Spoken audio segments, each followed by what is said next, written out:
Good morning, good afternoon, or good evening, folks. Welcome back to Crime Chronicles.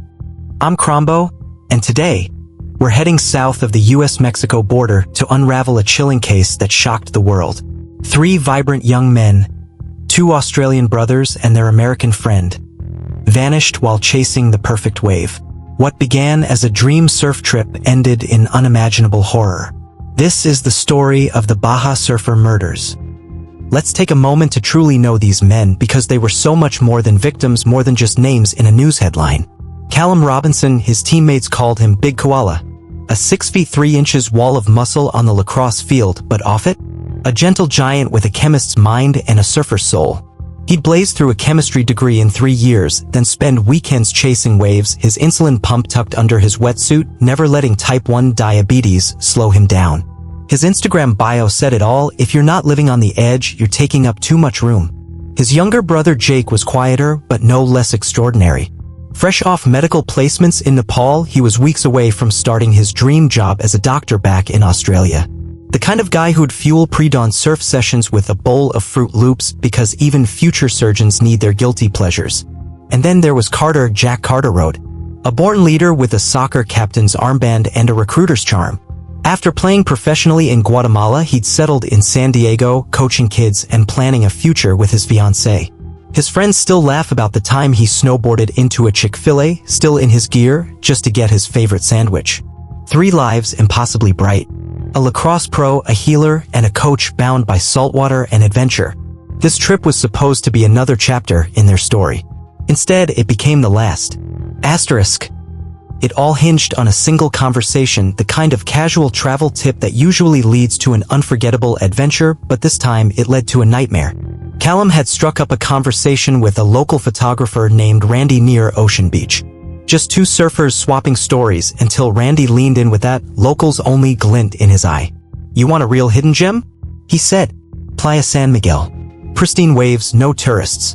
Just take Highway 1, hang a left at Santo Tomas, you'll need 4-wheel drive, but trust me, it's worth it." Randy wasn't lying. He'd surfed there over 50 times, camped under the stars, woke up to empty lineups. Even offered to guide them himself. But fate intervened. At the last minute, work kept Randy ashore.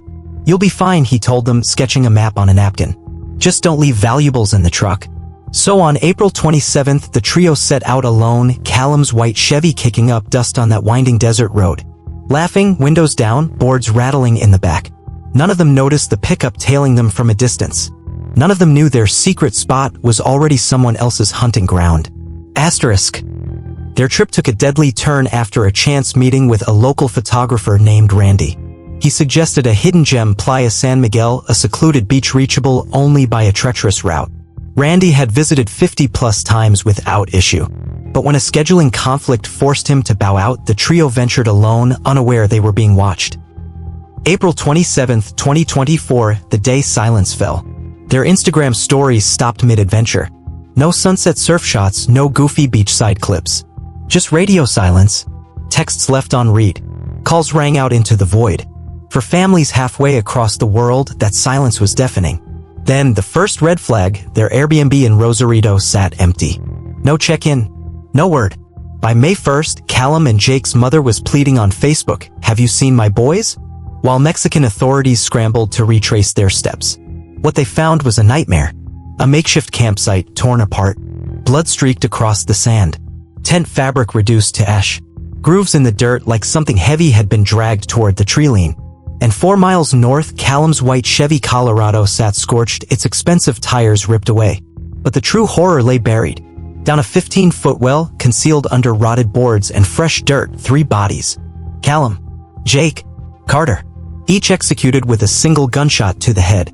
And beneath them, a 4th skeleton, long forgotten. A grim signature left by killers who'd done this before. Asterisk. The investigation moved with brutal efficiency. Within days, Mexican authorities had their suspects, 3 names that would soon become synonymous with senseless violence. At the center of it all, Jesus Gerardo, a petty criminal who went by the street name El Cacas, slang for the cheese. A nickname that masked a rap sheet littered with drug dealing, stolen cars, and domestic violence. His younger brother, Christian Alejandro, was no stranger to trouble either. And then there was Ari Giselle, Gerardo's 23-year-old girlfriend whose single mistake would unravel everything.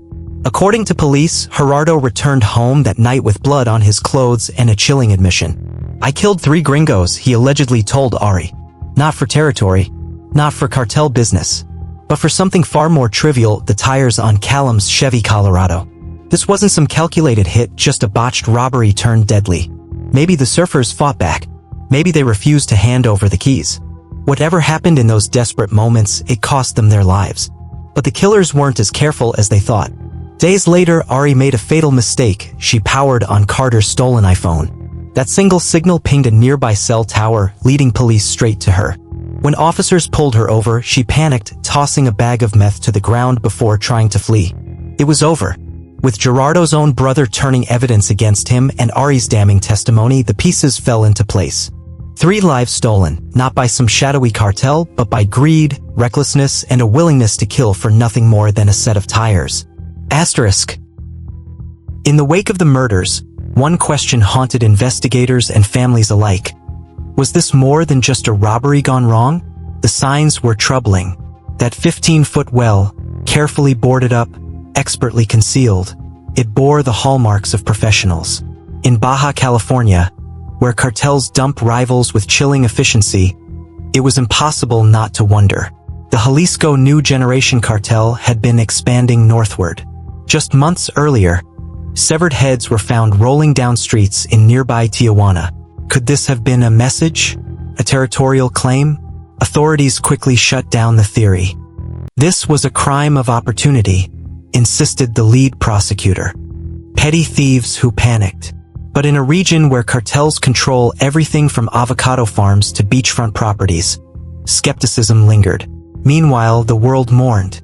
From San Diego to Sydney, surfers paddled out at dawn, forming solemn circles in the ocean. Flowers drifted on the tide, one for Callum's booming laugh, one for Jake's quiet kindness, one for Carter's easy smile. On Instagram, Callum's girlfriend Emily shared their last photo together. Her caption a single, shattered sentence. "You were my always." Jake's stethoscope would never hang in a hospital. Carter would never stand at the altar with Natalie. 3 futures erased in an instant, not by some grand narco-conspiracy, but by brutal, senseless greed. As the suspects await trial, one truth remains. Baja's beauty hides deadly fractures. You can chase the perfect wave, but never outrun the violence lurking just beneath the surface. Asterisk. This tragedy forces hard questions about travel risks and systemic violence. Mexico's government warns against non-essential travel to Baja, yet tourists still flock there. For Callum, Jake, and Carter, a quest for adventure ended in unfathomable loss. As their killers await trial, we remember 3 souls who lived boldly and the darkness that stole them away. Before we go, a quick update. I'll be scaling back to 1 video weekly through June. Burnout is real, folks. To the 2 million of you who've joined this community, thank you. Your support fuels this channel. Now hit subscribe, drop a comment, and stay safe out there. Until next time.